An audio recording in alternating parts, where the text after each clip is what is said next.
Hello everyone, catch স্কিলের নতুন ভিডিওতে তোমাদেরকে স্বাগত জানাই। আজকে তোমাদের প্রথম পরীক্ষা মানে বাংলা পরীক্ষা ছিল। তো বাংলা পরীক্ষার এমসিকিউ অ্যান্সারগুলো নিয়ে আমি চলে আসলাম। তো প্রথম প্রশ্নটা দেখে নিই, রাবণ ইন্দ্রজিৎকে রামচন্দ্রের সঙ্গে যুদ্ধ করার কোন সময় নির্দেশ করেছিলেন?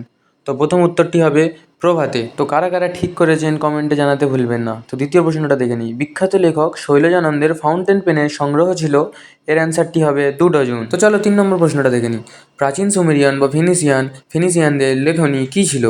তো এর অ্যান্সারটি হবে নলখাগড়া। এবার 4 নম্বর প্রশ্নটা দেখব, কত সালে কলকাতা বিশ্ববিদ্যালয় পরিভাষা সমিতি নিযুক্ত করেন? এর অ্যান্সারটি হবে 1936 সালে।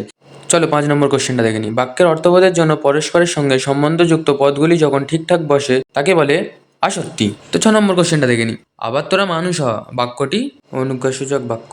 7 নম্বর কোশ্চেনটা দেখে নিই, ভাববাচ্য প্রাধান্য পায়, এটা ক্রিয়ার ভাব। তো চলো 8 নম্বর কোশ্চেনটা দেখা যাক, আমি তোমাকে বইটি দিলাম, এটি কোন বাচ্চার উদাহরণ? এটা কর্তৃবাচ্যের উদাহরণ। তো চলো 9 নম্বর প্রশ্নটা দেখা যাক, অনুসর্গ প্রধান কারক হলো 5 প্রকার।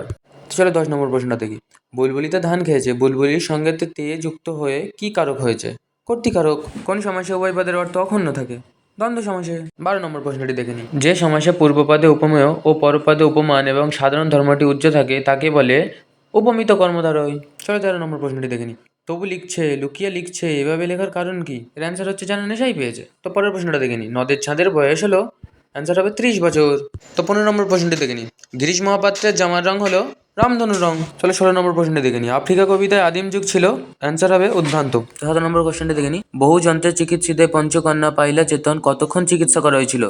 তো অ্যান্সার হবে 4 দণ্ড। তো এই ছিল আমাদের এমসিকিউর প্রশ্ন উত্তর। কে কটা ঠিক করেছেন কটা ভুল করেছেন কমেন্টে বলতে ভুলবেন না, এবং এরকম ভিডিও রোজ পেতে হলে আমাদের চ্যানেলটিকে সাবস্ক্রাইব করুন, লাইক করুন, কমেন্ট করুন। Thank you.